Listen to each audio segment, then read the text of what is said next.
They often say, if it ain't broke, don't fix it, and this apparently applies to the Resident Evil franchise. In the last many years, Capcom have unfortunately lost their way with Resident Evil, drifting slowly but surely away from the survival horror feel of the series. The slide started with Resident Evil 5, which maintained a decent amount of survival elements, and by the time Resident Evil 6 came out, the series had lost all its senses from a gameplay perspective, resulting into what was essentially a company of errors. Of course, we can debate all day whether the direction in Resident Evil 6 was justified back then, but with Resident Evil 7 Biohazard, the change in the series' direction can in no way be questioned or even doubted. The first obvious change is the camera angle. Resident Evil 7 Biohazard employs a first-person perspective, which immediately draws comparison with the likes of Amnesia and Outlast. Fortunately, that's the only feature that's similar to those kinds of games, as the core of Resident Evil 7 is indeed what made the series so popular in the late 90s. In many ways, Resident Evil 7 borrows several elements from the first 4 main games in the series, including Resident Evil Code Veronica, and other franchises such as The Brilliant Fear. Instead of simply copy-pasting elements from those games, Capcom have ensured that these features are implemented in such a way that they feel similar but non-alien in the Resident Evil universe. The story in Resident Evil 7 is pretty straightforward. You take on the role of Ethan Winters, a civilian whose wife has been missing for a long time. Under mysterious circumstances, he's led to an abandoned house where he begins his search.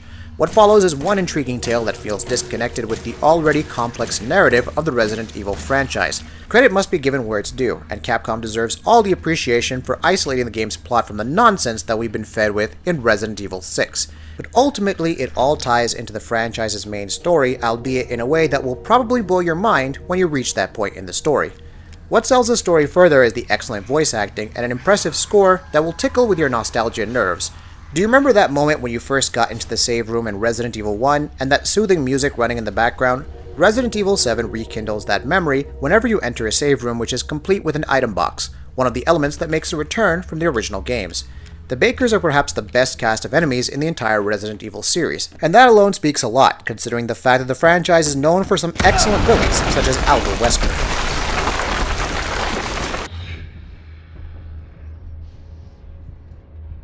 The family reek of a volatile combination of madness and craziness, and when you come across them, you could be sure of 2 things happening to you. Either you'll feel disgusted with the right amount of gore or violence these people carry out, or you'll be jumping off your chair in shock and awe as the game takes you on an unforgettable ride of chaos and a never-ending nightmare.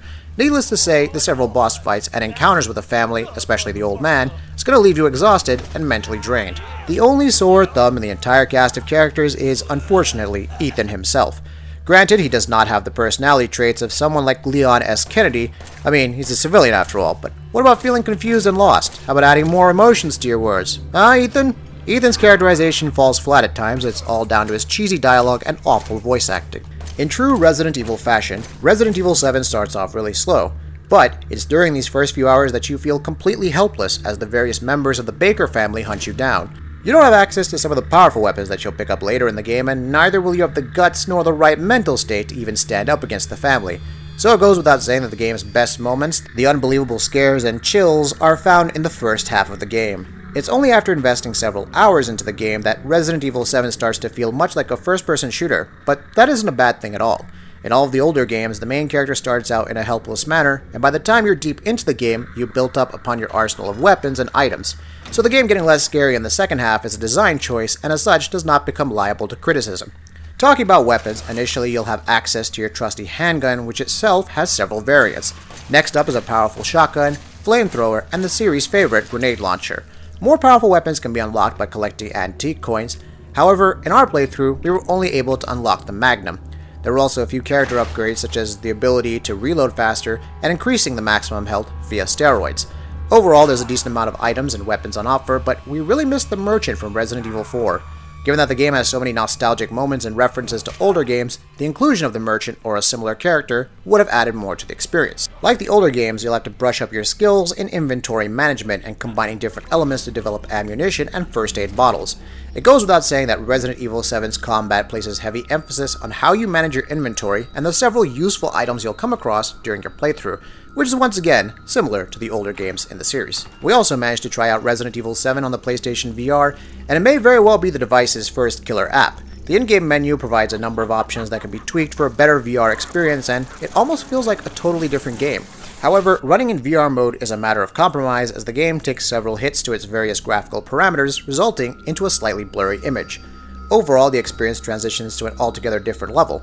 The chills and scares manage to create much more impact than the base game. Motion sickness is still an issue with the PlayStation VR, and we weren't able to play the game in VR mode for more than an hour at a time, but this could vary from player to player. In the end, Resident Evil 7 Biohazard is the accumulation of the series' best elements. We'll be honest, we're not sure how Resident Evil 7 will pan out, but throughout our 12-hour-long journey, the game made sure to capture us with its many jump scare moments, good old gameplay mechanics, and excellent plotline. Resident Evil 7 Biohazard marks a return to form for the series, and it may bring back the once dead, get it, series to a place where it rightly belongs. A place where it first sowed the seeds of a rich and taxing survival horror game. That'll be it for this video. If you like what we're doing, please go ahead and subscribe, and we'll see you next time.